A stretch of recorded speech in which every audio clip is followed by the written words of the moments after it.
За танд энэ өдрийн мэнд хүргэе. Энэ бичлэгээр санхүүгийн тайлан, санхүүгийн X тайланг хэрхэн яаж шивж илгээх юм заавар та бүхэнд хүргэх гэсэн. За тэгэхээр санхүүгийн тайлан өмнө бол тусдаа сайттай байсан. Сүүлийн 2 жилээс захим татврын системтэйгээ нэг болсон. Өөрөөр хэлбэл татврын системээрээ дамжиж ордог болсон. За би татврын систем руу орсон байна. Баруун дээд уланд байгаа бусад систем гэсэн рүү дарахаар цахим санхүүгийн тайлан E-баланс гэсэн цэс харагдана. За үүн рүү дараад санхүүгийн тайлангийнхаа систем рүү орчиж байгаа гэсэн үг шүү. За энэ мань зөвхөн санхүүгийн X тайлан илгээх заавар шүү.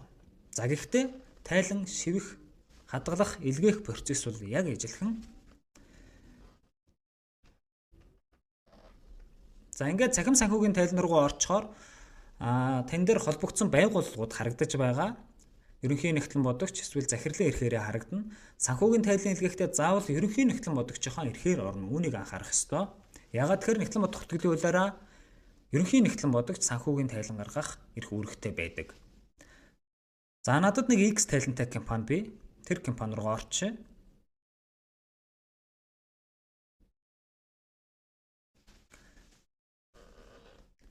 За ингээд орохоор за би энд бол өмнө үйлдэл хийгээд холбогдсон юм байна. За та яг одоо тайлангаа шинээр илгээх гэж ороход бол энд холбогдох гэсэн төвч байна. Тэрэн дээр нь дарчгаар шивж үү гэсэн төлөвт орчихно. За тэгээд түүнийхээ дараа энэ тайлан гэсэн хэсэг рүү орчихно. Тэгэхээр дөрвөн үндсэн тайлан чинь ингээд харагдана. За энд шалгуур 22 гэж байна те. Өөрөөр хэлбэл 22 юм шалгуур хангагдаагүй байна гэд дарах юм бол за ихэнх нь бол тодруулга дээр утга оруулаагүй. За тэгээд нэг хэсэг нь дөрвөн үндсэн тайлангийн үзүүлэлт хоорондын юм зөрүүтэй байна гэсэн юм гарч ирж байна. За X тайланч бай, үйл ажиллагаатай тайланч бай, хувьцаат компанич бай, хязгаарлагдсан хариуцлагатай компани, төрийн бус байгууллага, төсвүүд газарч бай, тодруулгаасаа эхэлж бүгднэ. Эхнийх нь тайлан бэлтгэх үндэслэл. Тодруулганыг за энэ дээр нэг за хуульч гэсэн яах вэ?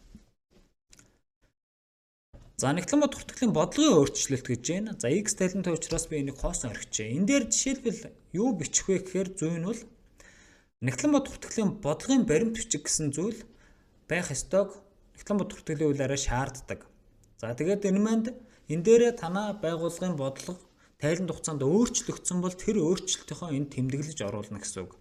Жишээлбэл найдваргүй авлагын зардлын ийм арга ашигладаг байснаа ингэж өөрчлөгдсөн. Үндсэн хөрөнгийн илэгдэл тооцох шулуун шугамын арга байсан бол давхар өвчлөлтийн арга руу шилжсэн ч гэдэг юм уу. Иймэрхүү юм бичих ёстой зүй нь. За мөнгө түүнтэй адилдах хөрөнгө тодруулга 3. За та анзаарсан бол нөгөө шалгуур 22 чинь 20 болцсон байна тий. Хэдүүлээ 2 тодруулгыг бичсэн ингээ багассан. За хадгалах үйлдэл дээр харин 2 гэдээ гараад ирсэн байна. Өөрөөр хэлбэл та 2 үйлдэл хийж хадгалагдсан байна гэсэн үг. Гэхдээ бүх үйлдэлээ хийсний дараа та хадгалах гэсэн төвчөө заавал дарах ёстой шүү. За 3 дахь тодруулга мөнгөн өрөнгө X тайлантай учраас би шууд өмнөх дүнгийн тавьчихна. За хуулж болно, ингээ хуулчих болно, эсвэл шууд шивж болно. За мөн тэмдэглэл байна. За нэрлсэн үнээр нь бүртгэдэг. За магадгүй мөнгөтэй адилдах хөрөнгө байх юм бол за түүнийхээ тухай тэмдэглэлийг оруулж болно. За дараагийнх нь авлагын хэсэг байна. За мөн тэмдэглэл байна тий. Найдваргүй авлагын ямар арга ашигладгийг, тайланд хугацаанд найдваргүй болсон авлага бий эсэх гэл тийм зүйл байвал энд бичнэ. За бусад санхүүгийн хөрөнгө дээр алга, бараа материал дээр за мөн тодруулга байна. Би X тайлан учраас энэ тоонуудыг алгасаа яваад байгаа шүү. Үйл ажиллагаатай бол танаа энийг бөглөнө гэсэн үг тий. Жишээлбэл түүхийн эд материал хэдээр нэмэгдсэн хасагдсан гэдэг. За энэ дээр жишээлбэл бараа материалын байнгын систем юм уу, цаг үеийн систем юм уу, зарлагын ямар аргыг эхэлж авснаа эхэл зарлагдах юм уу, дундаж өртөг юм уу гэх мэт. За X тайлантай учраас хоос орхич юу. За инхээр нөгөө шалгуур бураал хадгалах нь нэмэгдээд байна. За үндсэн хөрөнгө бит тус хөрөнгө дээр мөн тодруулга бий.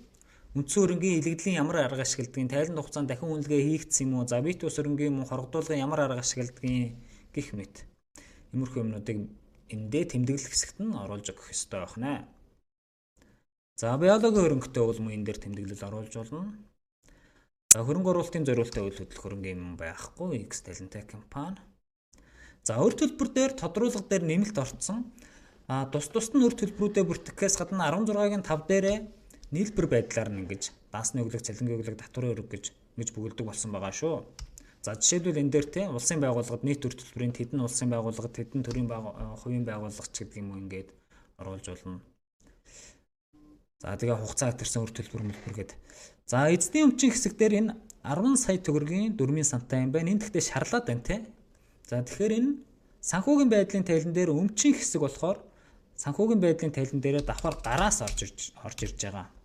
За энэ дээр нь ингээд биччихэ. За тэгээд тодруулгынхаа өмч рүү очихоор нөгөө шарлаад байсан байна алга болчихлоо.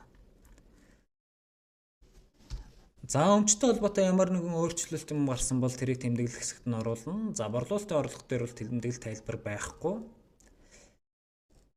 За зардал дээр мөн байхгүй. Орлогын албан татврын зардал дээр за тухайлбал танах 1%-аар татвар ногдуулсан бол тэрийгэ бичиж болно. За хойшлогдсон татврын хөрөнгө үүссэн бол тэрийгэ бичиж болно.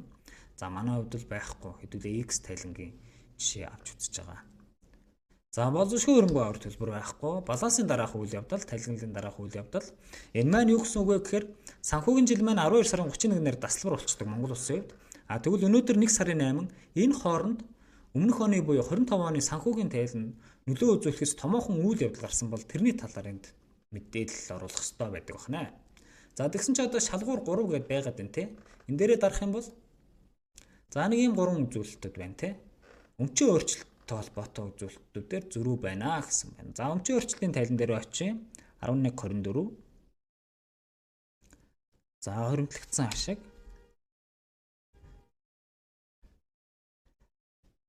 За тэгсэн энэ дээр нөгөө хэдүүлээ хоригдлогдсон ашигаа эзний өмчийн данст гараар энд шивгдэж байгаа. Тэрийг оруулж өгөөгүй байна.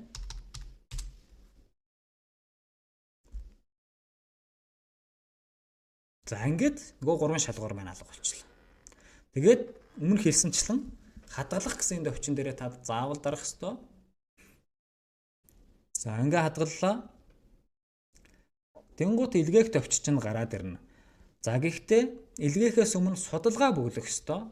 Тэр маань ерөнхий нэгтлэн бодогчийн судалгаа байгаа. Авг нэр регистрийн дугаар, дипломны дугаар, мэрэгсэн нэгтлэн бодогч эсэх гэх мэт юмнууд байгаа.